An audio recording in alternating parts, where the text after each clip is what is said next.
What's up, everybody? I'm Sydney Goodman, and in today's Daily Fix, the latest patch updates for Cyberpunk 2077, a Professor Oak wannabe named a new species of beetles after Pokemon, and PUBG Mobile's 3rd anniversary celebration comes to a close. Roll the thing.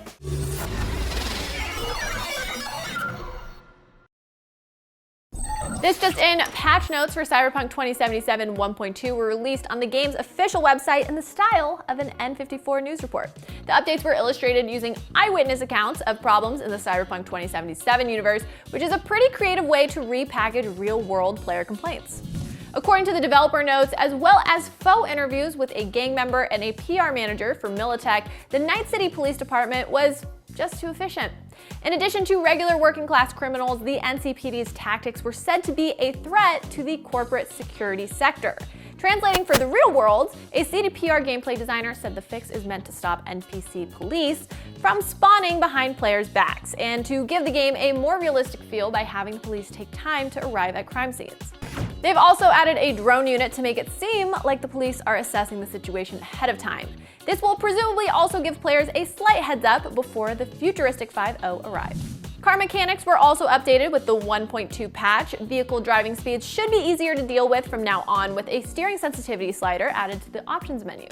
This gives players more control over speed without affecting turn radius. To paraphrase the news bulletin, this will hopefully mean less roadkill in the city morgues. Not sure how there's roadkill problem with no wildlife of any kind, but okay. Driving problems related to lower frame rates were also addressed, and the patch notes say the steering speed is now consistent across 20 to 60 FPS. A new unstuck feature allows players to flip their ride if they end up in a pileup by rocking the vehicle back and forth while accelerating.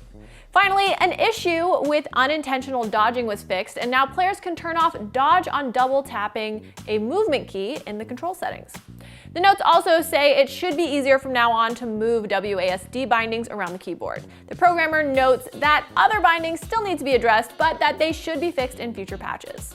Despite the newsy feel of these patch notes, there isn't actually a release date for the patch yet. CDPR is unfortunately still dealing with the aftermath of the recent cyber attack they experienced, so much like the now slower NCPD, they're probably going to take their time getting to us.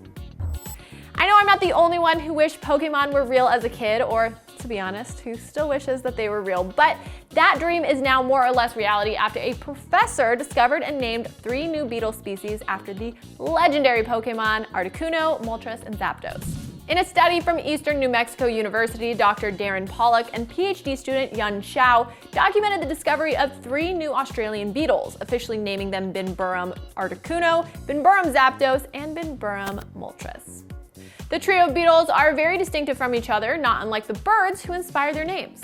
Binburum Articuno is silver-brown in color across its body and wings, while Binburum Moltres has a gold upper half and black bottom half. Binburum Zapdos has black wings with a golden section between its head and body. No word yet on if the beetles also have the pressure ability, but maybe we'll find out soon. It was Yun's idea to name the beetles after the rare Pokemon, partly because of how rare the species are, and partly because he's an avowed Pokemon fan who wanted to be a Pokemon trainer when he was young. Aww, same dude, same. Sure, the Kanto region was a pretty big place to wander for 3 legendary birds, but discovering rare beetles in a place as big as Australia seems like more than enough to earn Yun some trainer cred. Since the paper was published last year, Pollock says they've discovered more species of beetles from the same genus, so there's a decent chance you could find Lugia in the wild someday, without the need for a silver wing.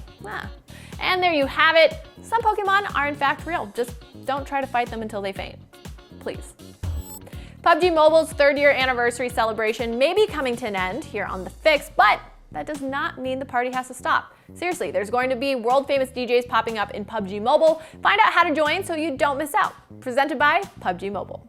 Hey everybody, my name is Insanity and I stream PUBG Mobile on YouTube almost every day. And this month we have PUBG Mobile's 3rd year anniversary where they're going to be dropping the beat with some awesome music-related events happening in the game, as well as inviting some top-tier music talent to join in on the festivities. PUBG Mobile just announced that Alesso, Lost Frequencies, and Rehab, 3 world-famous DJs, will be joining the 3rd anniversary celebration. All 3 artists are going to be showcasing their musical talent by each debuting a brand new track inside of the game. As part of the celebration, players can check out each of these new tracks around Spawn Plaza, Cheer Park, and even inside of Erangel. And don't forget to join PUBG Mobile's 3rd anniversary celebration in-game on March 21st with some special guests, big announcements, prizes, and a lot more. I can't wait to see who's going to show up. I'll definitely be there, and I hope you guys are there too. Back to you. And as Daily Fix, I'm Sydney Goodman. And I hope your day is as awesome as you are. Now that you are all caught up on the news, if you want your fix of movie trailers, be sure to subscribe to our new IGN Movie Trailers channel.